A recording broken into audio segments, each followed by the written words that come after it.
po si Hernal. Ayon sa lolo ko na itago na lamang natin sa pangalang Rostan. Minsan daw sa liblib na lugar ng Maasin, Palawan, merong batang napaka-misteryoso.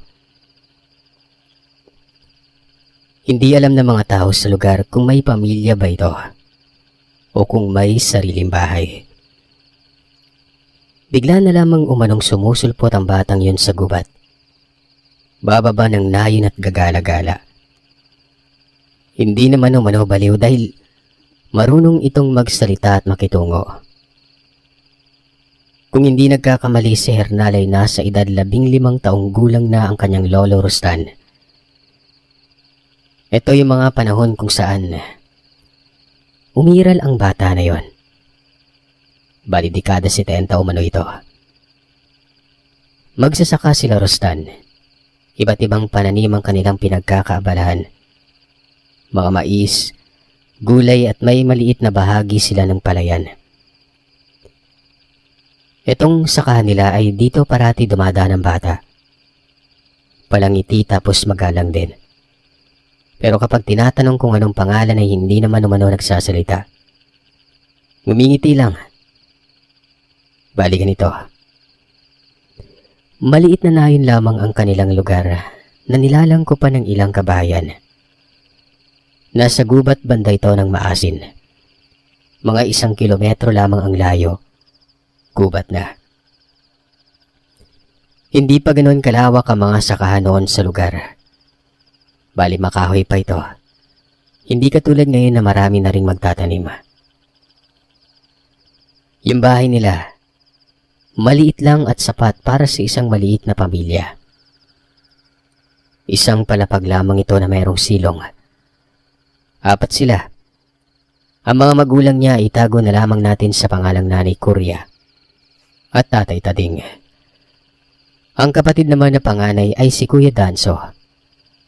Ito ang madalas kaakibat ng tatay sa pag-uuma. Hindi pa naabot ang lugar na yon ng kuryente kaya maagang namamahinga kalimitan ng mga tao sa nayon. Takip silim pa lamang noon. Naghahapunan na sila.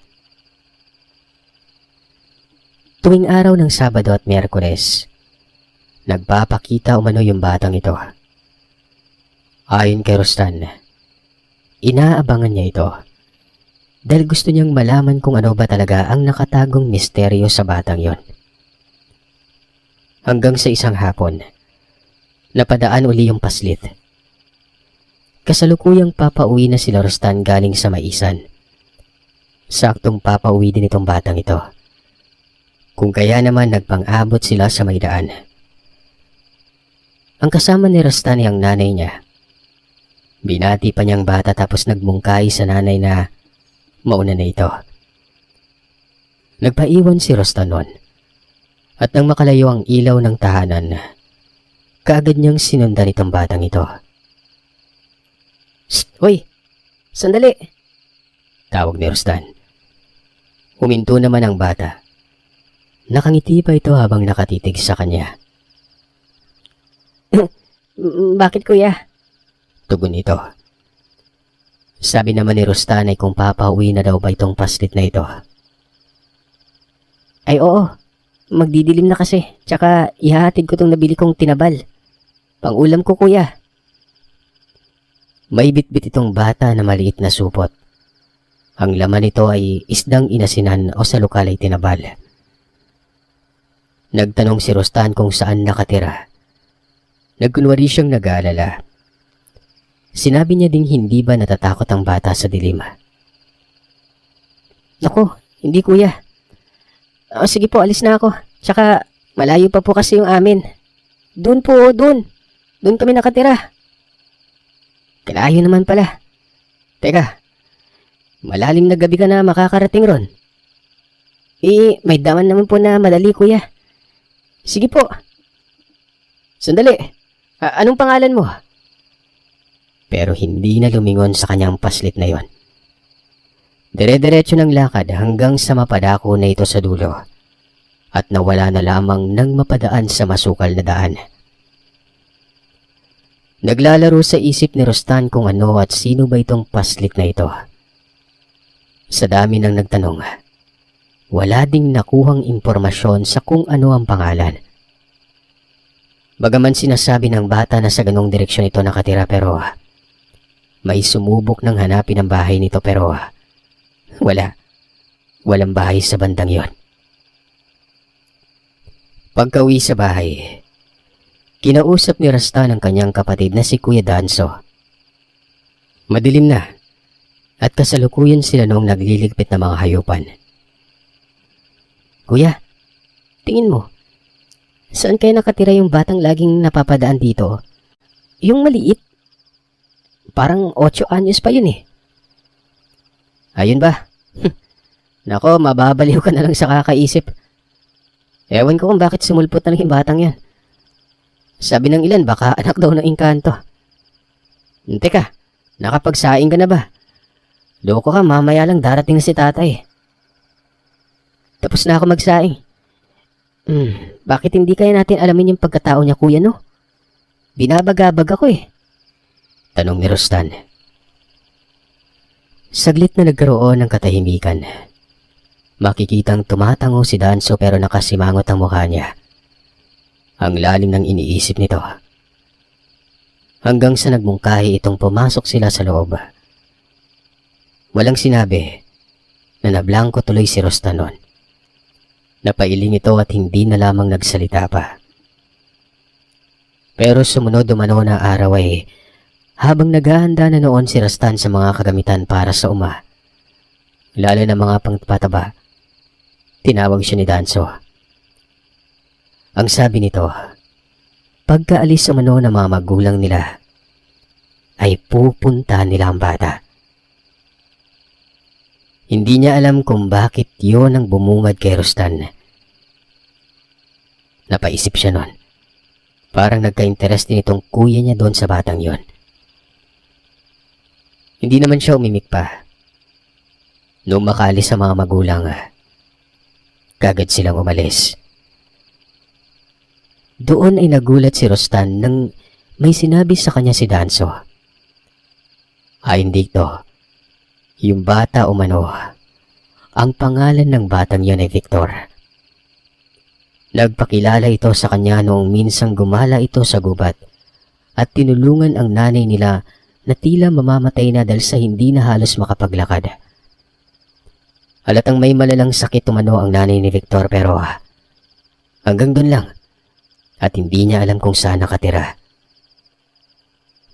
Hinanap po yung batang yon. Alam ko, nangangailangan siya ng tulong. Sa kalagayang yun, nakikitang hirap na hirap sila sa buhay eh. Pero wala akong napala sa kakahanap. Teka, sabi mo wala kang alam dati, kuya. Pero kilala mo yung bata. May maniniwala ba sa akin? Wala. Alam ng mga tao na sobrang ilap ng batang yun, pero sa likod ng lahat, parang napakabait niya, no? Tingin ko nga patay na yung nanay nun eh. Yung parang mag-isa sa buhay. Paglilinaw nito. Dagdag pa nito. Pupuntahan daw nila ang lugar kung saan nagkita sila ni Victor noon. Hindi naman nagsalita si Rustan. Sa bandang masukal ito na kung saan may maliit na daan at may ilang mga panyawang nagkalat. Pumuslit kasi dito si Danso. Kasi nga natinik siya noon ng kinakalawang na pako. Tapos ay nanguha ito ng panyawan. Gamit nito ay papatakan niya ang sugat ng katas. Maaga pa. Malaki ang oras na magagamit nila sa paghahanap sa bahay. Walang kibo si Rustan. Hindi niya din alam sa sarili noon ang sasabihin. Basta namumutawi sa loob niya ang makita lamang itong batang ito at malaman ang totoo sa pagkatao niya.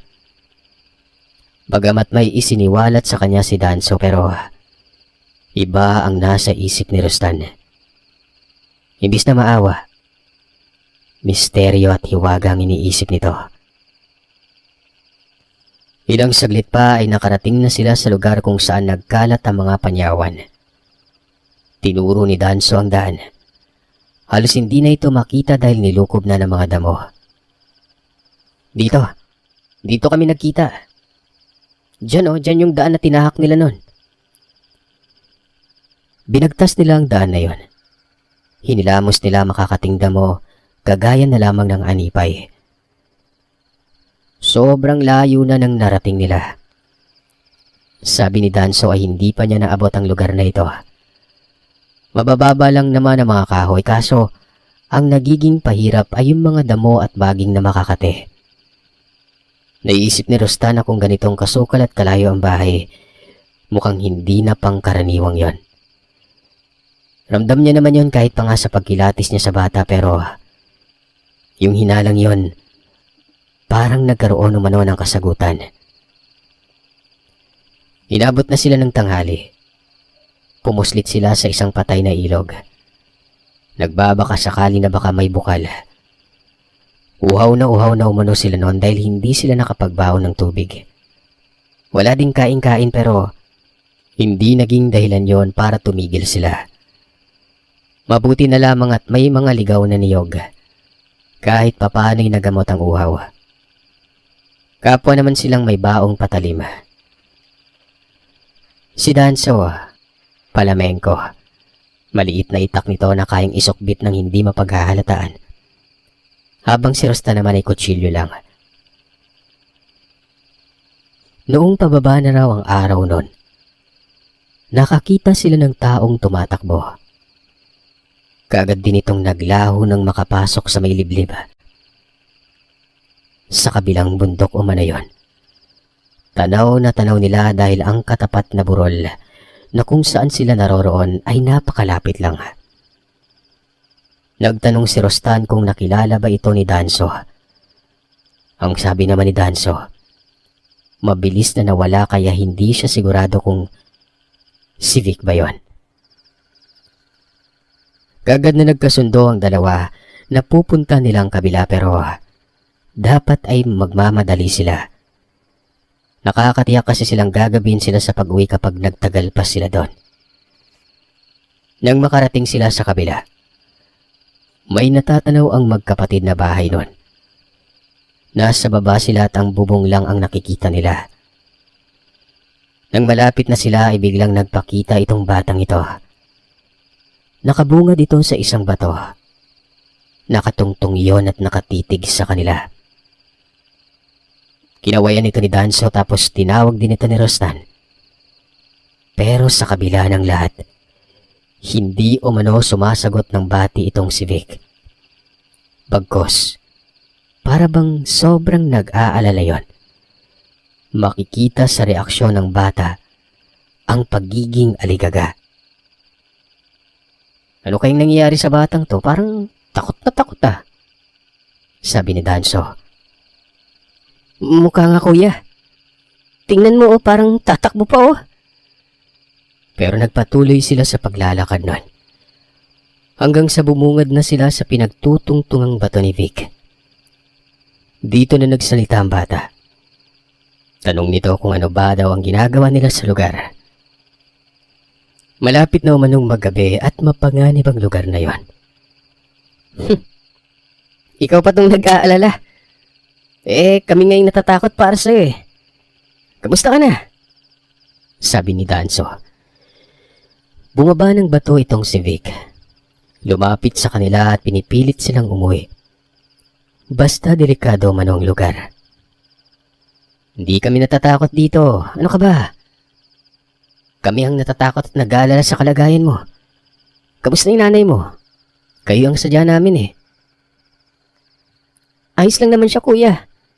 Basta umuwi na kayo. Sino po bang nag-utos sa inyo na puntahan kami? Hindi naman kami nanghihingi ng tulong. Umuwi na po kayo hanggang may araw pa. Nagkatitigan na magkapatid nun. Nagkibit balikat si Danso pero nagwika naman si Rostan ng umuwi na lang tayo kuya. Baka ayaw niya talaga tayo makita. Vic, hayaan mo muna kaming magpahinga oh. Haba kayo ng nilakad namin sa kakahanap lang sa'yo. Ano bang kinatatakot mo? Umabante si Danso ng lakad matapos sabihin yon patungo sa bahay nila Vic. Wala namang kakaiba dito. Bakit kaya takot yung batang to? Sumunod ka sa akin, Rostan. Hindi naman magkamayaw sa kakaharang itong paslit. Tinutulak pa si Danso habang si Rosta naman ay nakakita ng isang babae. Naglalakad patungo sa kanila. May edad na pero magandang babae umano ito ayon kay Rostan. Nung nasa malapit na ay huminto at tinitigan silang dalawa na para bang nagagalak ang mukha nun. Hanggang sa bigla na lang tumigil si Vic nang makita ang babae. Ilang saglit lang ay sumigaw ang bata at ang sabi, bahala na daw sila Rostan. Binalaan ng mga ito pero matitigas pa rin ang mga ulo. Si Danso naman nang makita ang babae. Tila ba gulat na gulat ito. Sumaglit pa ng lingon kay Rostan at sinabing ito na umano ang nanay ni Vic. Hanggang sa nagsalita ito habang nakangiti. Aha! Magandang hapon. Abay napadako kayo dito. Ang layo naman ng inabot ninyo. Bakit hindi muna kayo tumuloy at sumunod kayo sa akin? Kagad tumalikod ang babae niyon. Naglakad pa uwi ng bahay. Tapos nakita nila si Vic na naroroon ito sa may likuran. Nakatitig sa kanila at sobrang takot na takot umano. Bakit ganun? Ang sigla ng nanay niya samantalang nung makita ko nung una, parang mamamatay na eh. Umubo pa nga ng dugo eh. Tapos biglang tingnan mo, ang ganda oh. Tara Rostan, punta tayo sa kanila. Teka lang kuya, hindi ka ba nakakahalata? Pinapaalis tayo ni Vic. Nagbababala eh. Tingnan mo naman yung mukha oh, tsaka yung sinasabi mong may sakit. Napakasigla eh. Hindi ba parang may mali? Hindi na maganda yung pakiramdam ko kuya. Sagot ni Rostan. Pero nagkibit balikat na lamang itong si Danso. Nagpatuloy sa paglalakad. Si Rostan naman ay walang nagawa kung hindi ang sumunod na lamang sa kapatid niya. Minamasdan ni Rostan si Vic. Nagkukumpas ito ng kamay at sa pagkakaintindi niya dito ay pinapaalis sila. Hanggang sa sinita na lamang ito bigla ng babae. Kitang-kita ni Rostan na biglang yumuko si Vic at kumabig sa gilid ng bahay. Ayon kay Rostan, ang bahay umano ay maliit lang pero para bang matibay ang pagkakagawa. Mga retaso ng kinabas na kahoy ang dingding. Tapos ang bubong nito ay gawa sa anahaw. Isang palapag lang yun na nakaangat ng bahagya sa lupa. Napakalilim umano ng lugar. Hindi din ito makikita kung nasa malayo. Nakakubli yun sa mga puno at makapal na mga dahon. Nanatili sa pagkabagabak itong si Rostan. Hindi siya mapanatag sa mga puntong yon habang nakatitig siya kay Vic. Pakiramdam niya ay meron talagang mali. Pinapasok sila sa loob kaso tumanggi itong si Danso. Ang sabi ay doon na lamang sila sa may labas. Habang si Rostan naman ay hindi nagsasalita nun. Nahahalata ni Rostan na parang nahuhumaling itong kapatid niya sa babae. Iba kasi makatitig si Danso dito. Hindi naman sila pinilit nito. Ilang saglit lang ay inabutan sila ng sisidlang kawayan na may lamang tubig. Tapos ay naupo ang dalawa sa gilid ng bahay. Uwi na tayo kuya. Eto na, nakita na natin ang lugar. Okay naman. Sapat na to para sa atin, di ba? Tumangutango naman si Danso. Pero tumingala at iginala ang paningin sa buong paligid. Hanggang sa tumayo ito at nilibot ang bahay. Habang si Rosta naman ay nanatili lamang doon sa gilid ng mga pintuan. Inaantay niyang magdesisyon si Danso. Nakikiramdam din siya sa lugar. Sa mga puntong yon, medyo kalmado at malabig ang hangin. Palatandaan na hapon na. Hanggang sa makarinig ng kakaibang tinig si Rostan Nagmumula ito sa loob ng bahay na para bang naghihingalong tao. May siwang sa bintana. Doon sumilip si Rustan. Marahan niyang itinulak ito hanggang sa may nakita siyang silid doon sa may loob, na kung saan natatabingan ito ng mga sako. At ang silid na yon, sa papag nito ay may matanda. Nakahiga sa sahig at nakahubot-hubad ito. Ang payat nito. Sobrang tanda at ang lalim ng mga mata. Para bang nakaratay na lamang.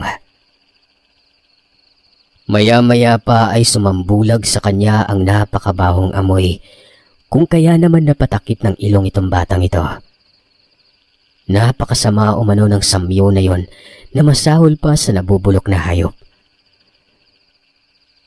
Walang ano-ano.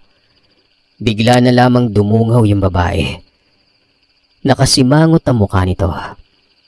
Nanlilisik ang mga mata habang isinasara ang bintana. Dali-daling tumayo si Rustan. Tinungo nito si Danso.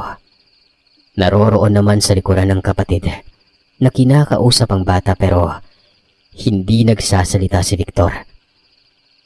Nakayuko lamang yan at hindi gumagalaw. Tatlo sila dito, kuya. May nakita akong matanda sa loob. Parang may sakit. Vic, sino yung matanda sa loob? Nanatiling nakayuko si Victor. Umatras ito hanggang sa mapasandal sa dingding. Siguro lolo ng bata yan. Tama ba, Vic? Sumagot ka kasi. Wika naman ni Danso. At dito na nagsalita ang bata. Umiiyak ito at ang sabi, Umalis na kayo, kuya. Kung gusto niyo pang mabuhay, umalis na kayo. ano bang nangyari dito, Vic? Ano bang problema niyo? Tsaka, ba't ka ba nagbabanta? Ano bang meron dito? Sabat ni Vic. Pero bigla naman umanong dumating yung babae. Nagpakilala ito sa pangalang Rowena.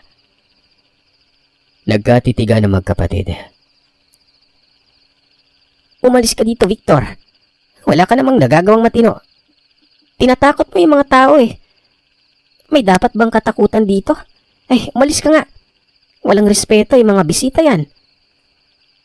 Mabilis na tumakbo si Vic patungo sa kakahuyan hanggang sa naglaho ito. Takang-taka si Danso. Maging si Rostanon.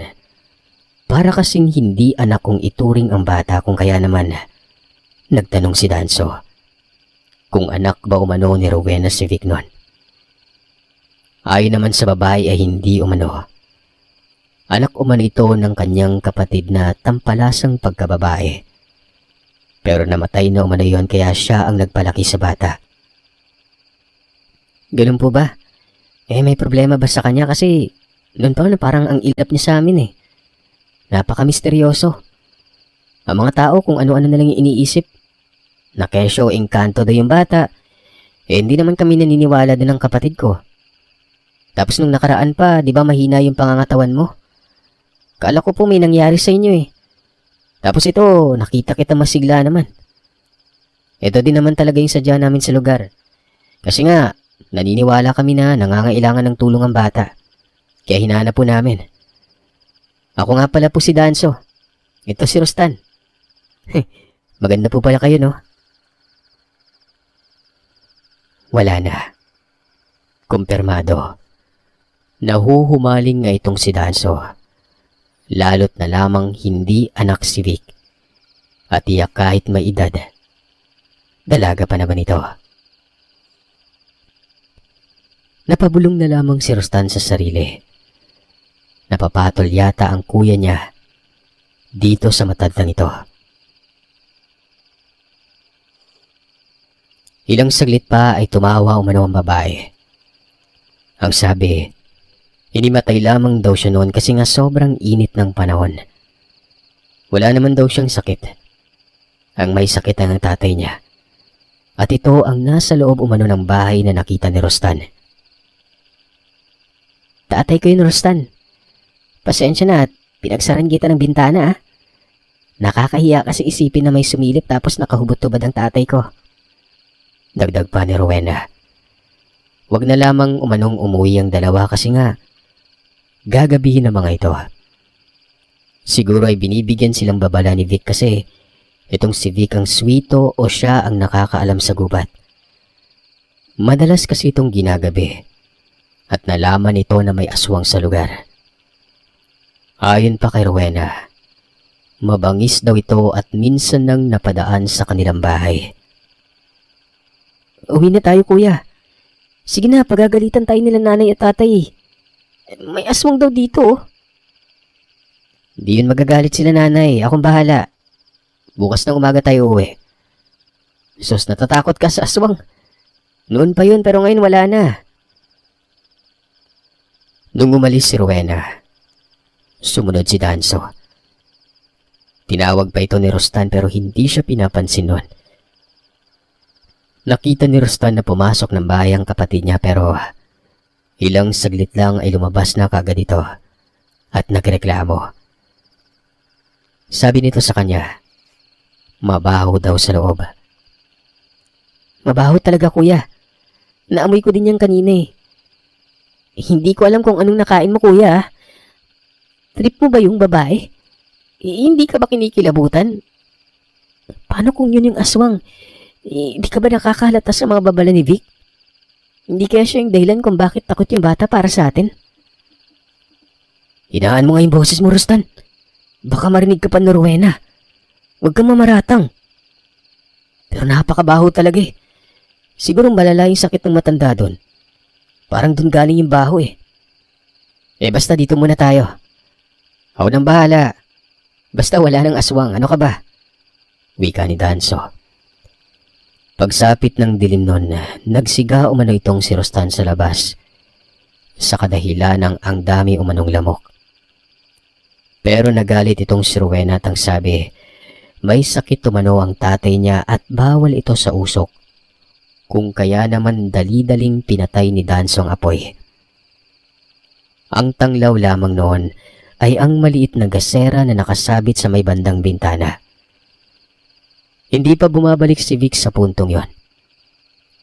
Habang nasa labas noon ang magkapatid, napag-uusapan nila si Vic. Bukod pa dyan, ang kakainin nila at kung saan matutulog. Ang sabi naman ni Danso ay baka nariyan lamang sa tabi-tabi ang bata. Dagdag pa nito, tiyak na ipinaghahanda na sila ng pagkain ni Rowena. Pero ayon naman kay Rostan, kung nangyari pa yon, dapat nakita na nilang nag-aasikaso ito. Ano ka ba? Magantay ka lang at baka may abot sa atin. Napakasensitibo mo naman. Tsaka pinoproblema mo din ba yung matutulugan? Dito sa labas may dalawang mahabang upuan naman eh. Kuya, hindi mo ako maintindihan eh. Hindi mo pa ba nakukuha yung punto? Parang hindi sila tao. Isipin mo nga, anong kakainin natin dito, hilaw? Binawalan nga tayo magsiga eh.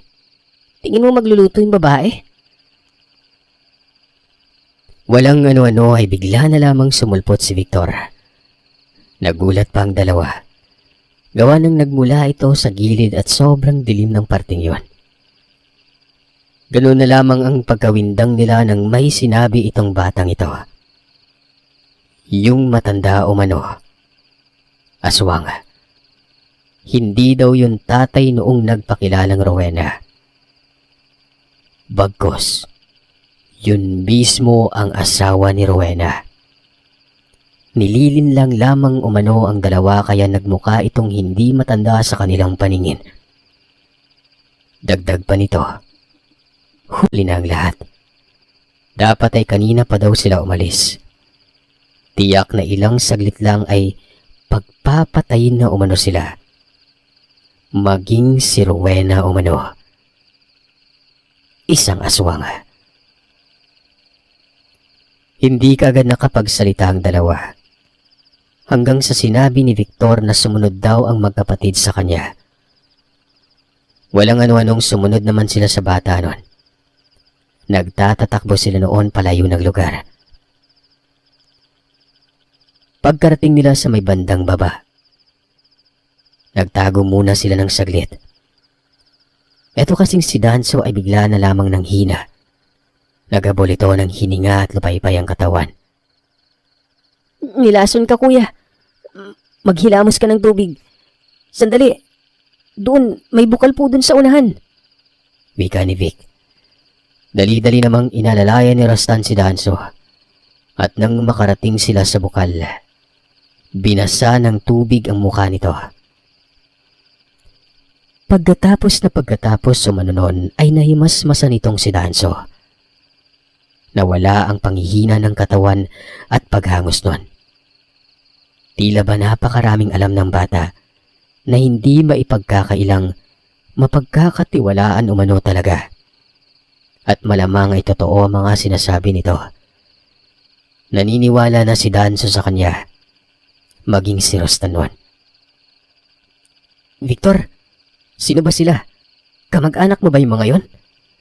Tanong ni Danso sa bata. Ay naman kay Victor, hindi niya umano kamag-anak. Ipinaalam naman sa kanya na ampon lamang siya. Patay na umano ang mga magulang nito.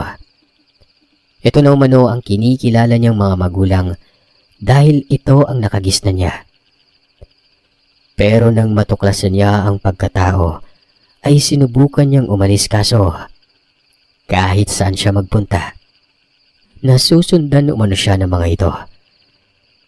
Tinakot siya na kung uulit pa ay papatay na.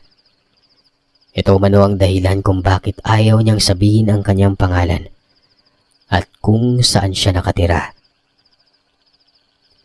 Ang pagbaba niya umano ng bayan, pagala ito at pagmamasid sa lugar.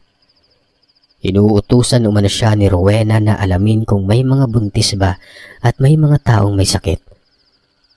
Ito umano ang pagkain ng dalawang nilalang, lalo na ang mga residente na baguhan pa lamang o ang mga dayo. Napamura si Rostan ng mga sandaling ito, habang si Danso naman ay kaagad ng mungkahi na umalis na sila. Tingin niya ay nakabalik na sa lakas ang kanyang katawan. Kasama si Victor. Ito ang naging giya nila sa sobrang sukal na lugar. Wala nang pakialam noon si Rostan at Danso, basta makasibat lamang sila sa lugar na yon. Naniniwala sa aswang ang dalawa. Dekada nang nakaraan ng may mga nawawalang tao at kadalasan ay dayo. Minsan pa ay may nawawalang bangkay. May nagsabi na natugis na daw ang aswang. Napatay umano ng mga albularyo pero sa tingin ni Rostanon, hindi napatay ang mga ito. Nanatili pa ring naroroon at palihim na nanghahasik ng lagim. At ito yung dalawang nasa bukid ng lugar nila. Ang malaking katanungan lang ay kung paano napunta sa kanila si Vic. Ang layo naman umano ng narating nila noon. Basta walang tamang pinatutunguhan yon. Wala ni isang bahay silang nakita. Hanggang sa napagdesisyonan ni Danso na magpahinga muna sila. Magpalipas lang ng gabi sa isang banda. Pero tumanggi si Victor. Ayon dito ay kailangan daw makalabas ng gubat ang dalawa. Hindi ito sigurado pero batid niyang may nakasunod na sa kanila. At yun ang dalawang aswang. Maniwala po kayo sa akin. Hindi ko ginusto ang maging utusan nila pero wala akong magawa dahil buhay kong kapalit. Pero yung mga taong tingin ko mababait sa akin, ayoko mapahamak. Lalo na kayong dalawa. Mababait po kayo. Hindi na lamang nagsalita si Danso noon. Tinapik niya si Rostan at kahit pagod ay pinilit nilang makalayo pa. Hanggang sa naipit sila sa sobrang sukal at wala na halos madaanan na lugar. Bukod kasi sa mga kahoy doon, may mga baging din at lampas tao na mga damo. Maya-maya pa ay bigla na lamang nag-iiyak itong si Vic kung kaya naman ganoon na lamang ang pagpatahan nila Rostan dito. Pero ang sabi ng bata noon, nasa malapit na daw sila. Nasa malapit na umano ang nilalang. Lagot na daw silang dalawa nun. Pakiusap po. Huwag niyong galawin yung mga kaibigan ko. Huwag niyo silang saktan. Ako na lang. Sigaw ni Victor. Nataranta ang dalawa. Nagpalinga-linga sa paligid. Kasabay nito ay nakikiramdam si Rostan at Danso. Hanggang sa humagapas daw ang napakalakas na hangin. Para umanong bagyo. At rinig na rinig ng dalawa ang pagkagaskas ng mga dahon. Na para bang nasa itaas banda mga aswang. Nakatingala si Vic at patuloy ito sa pagmamakaawa nun. Segundong namagitan, lumagapak umano noon ang mga kahoy. Wari bang may bumagsak mula sa itaas, patungong baba. Kasunod noon ang nakakabinging katahimikan. Nawala ang huni ng kuliglig at napalitan ito ng payapang paligid. Nagmamakaawa ako, Manang. Huwag niyo pong galawin yung mga kaibigan ko. Nagmamalasakit lang po sila. Isa pa, wala naman akong sinabi sa kanila eh. Sila lang yung nagkusang loob na puntahan tayo. Huwag niyo po silang patayin. Mabubuti po sila. Si Rostan at Danso noon, umupo sa damuhan. Nagsisiksikan ng dalawa. Hanggang sa bigla na lamang may kumagaskas ulit na para bang may mabilis na tumatakbo sa masukal. Dinig nila noon ang pagkabali ng maliliit na kahoy. Napamura na si Rostan. Sinisisi niya si Danso. Ito namang si Danso ay parang iiyak na. Yung tunog na yon ay paikot-ikot sa lugar at nasa magkakaibang direksyon. Isang indikasyon na hindi lang nag-iisa ang nilalang. Tama si Vic. Dalawa ito. Maya-maya ay may nagsalita. Nakakakilabot na boses. Kasabay pa nito ang pag-alog ng mga damo. Galit na galit yon. Ayon dito ay hindi na dapat buhayin ng dalawa. Kung palalampasin ito ay magdudulot lamang ng pagkabulabog umano sa kanila. Pinagalitan din si Vic. Masyado kasi umanong mapusok. Sinabing bawal makipag-ugnayan pero nakipag-ugnayan pa rin ito kaya yun ang naging resulta. Hindi ko sila kinakausap, Manang. Sila po yung lumapit. Kasalanan ko ba yun? Wala naman akong pagkukulang eh. Hindi po may iwasan na may makabating tao lalo ng mga ito. Mababait po sila. Siguro naawa sila sa akin.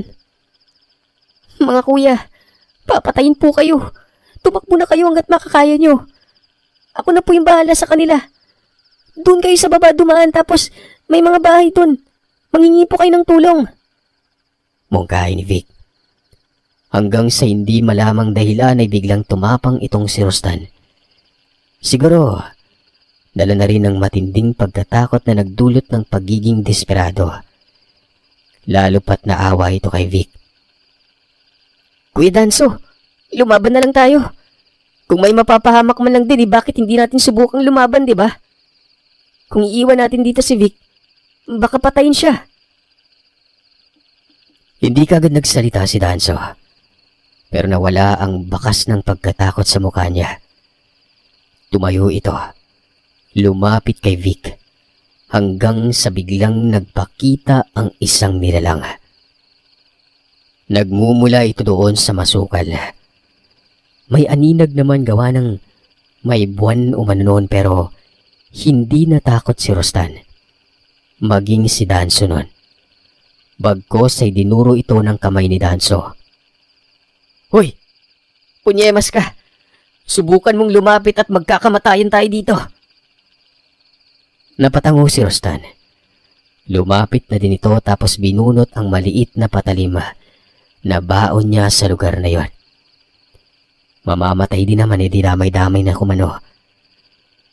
Nagpupumiglas naman itong si Vic at ang sabi ng bata ay wag na lang daw subukin dahil malalakas umano ang mga nilalang na yon. Bahala na. Kesa naman walang ginawa kung hindi tumakbo, di ba? Yung nagpakitang nilalang ay lumapit ng lumapit. Dito na nila nakita mo ka. Para umanong paniki. Nakakapangilabot. May amoy pang sobrang nakakasulasok nun. Inambahan niya ito ng pagsaksak pero hindi ito natinag. Hanggang sa binunot na rin ni Danso ang kanyang palamengko. Inatang ito habang unti-unting hinahatak si Vic patras. Lumapit ka dali! Sige! Rustan, huwag ka magdadalawang isip na ipatarak yung dala mo sa oras na sumunggab yung halimaw Talagang hindi ako magdadalawang isip, kuya. Patayin akong patayan. Maya-maya ay may lumitaw na namang isa nun. Nagmumula ito sa kanilang gilid. Tumaas ang tensyon. Si Vic sa mga puntong yon ay panay abiso na wag nang lumaban. Pero hindi nakikinig ang dalawa. Lumalapit sa kanila ang unang lumitaw at nagsalita ito. Dito nila napag-alaman na ang unang nagpakita, si Rowena. Bagamat gasgas ang boses ay tunog babae.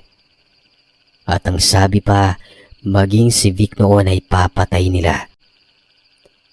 Susunggab sana si Rowena nang bigla na lang sumigaw ang isang aswang. Huwag! Hayaan na lang natin sila. Naiintindihan ko si Vic. Maaring nagmamalasakit lamang ang mga yan kaya napadako sa atin. Kaya mo bang pumatay ng may magandang hangarin para sa'yo? Umalis na kayo ngayon din. Pero iwan niyo si Vic. Hindi. Hindi namin iwan si Vic.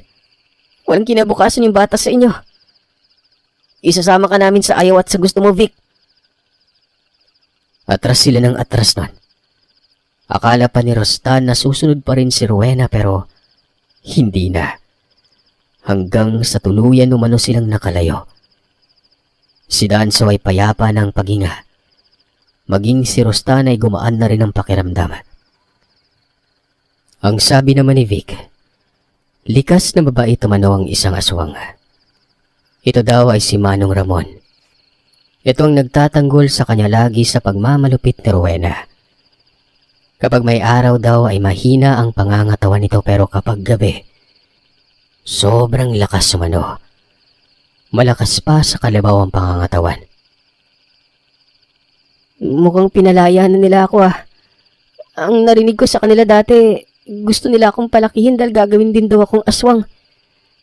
Iwan ko ba kung saan ako galing? At sino yung mga magulang ko? Wag mo munang isipin yan. Basta ngayon, pakiramdam ko, pinakawalan ka na nila. Tayo. Salamat. Kala ko patay na tayo Yun na kasing naisip ko. Langhiya ka, Kuya Danso. Hindi nagsalita si Danso. Pababa sila ng pababa noon hanggang sa inabot na ng madaling araw. Nang makarating sa isang nayon. Napag-alaman nila na nasa ibang lugar ito. Sa timog at sobrang layo sa mismong lugar nila. Bagamat naging ganon, pero dagdag panatag na din yon. Dahil tiyak na talagang ligtas sila, lalo na't sumisilip na ang malaispadang sinag ng araw at unti-unting nilalamon ng kadiliman. Si Vic ay hindi kumikibo. Balisa pa rin. Hanggang sa nakarating na sila mismo sa bahay nila. Galit na galit ang kanilang tatay Tading. Buong magdamag daw niyang hinanap ang dalawa. Nagpatulong pa sa mga kaanak pero hindi natagpuan. Ang nanay naman nila noon ay hindi magkamayaw sa kaiiyak. Iyak ng iyak ito sa tuwa noon. Ipinaliwanag ni Rostan at Danso ang nangyari na kesyo may mga aswang umano sa lugar. Ang pangyayari ay ultimo yung pagkaipit nila sa lugar at inisip na ang kamatayan, maging ang pagkatao ni Vic ay ipinaliwanag din ng magkapatid. Tay, kupkupin natin tong bata. Tapos ipagbigay alam na may aswang na nakatira sa lugar natin. Sasamahan ko po yung mga tao kung saan nakatira yon. Sabi ni Vic, matagal na daw itong nananalasa Duda ko, itong si Vic dinukot din Tapos pinili na lang na wag patayin dahil paglaki gagawing aswang. Sumabat naman si Danso. Sumasang-ayon siya sa salaysay ni Rostan. Parang ganun nga ang sitwasyon. Dinukot itong si Vic. Tinugis ang mga aswang pero sa kasamaang palad ay wala nang naabutan pa. Lumayas daw ang mga ito. Ginalugad ang gubat pero hindi na talaga nakita pa. May kasama pang albularyo. Napakagaling umano ng mga aswang na yon sa linlang. Maaaring hindi nila natagpuan pero naroroon pa rin ito. Hanggang sa dumating ang araw, may nakapaslang umano sa dalawang nilalang sa bukid ng Patarasa. Natagpuan ang bangkay ng dalawa. Ito lang ay ayon sa kumakalat na balita.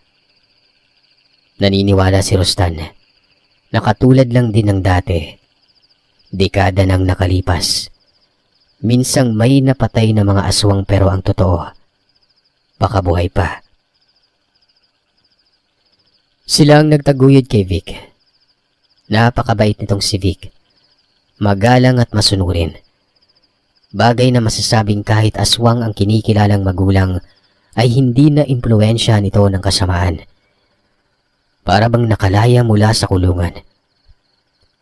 Sobrang saya nito at nagkaroon kagad ng maraming kaibigan. Sa ngayon, buhay pa si Vic. Matanda na pero hindi na natin babanggitin kung saan siya nakatira. Para na rin sa kanyang reputasyon dahil may pamilya. Sino ba naman ang mag-aakala na ang batang kinikilalang misteryoso? Alaga pala ng dalawang aswang sa maasin.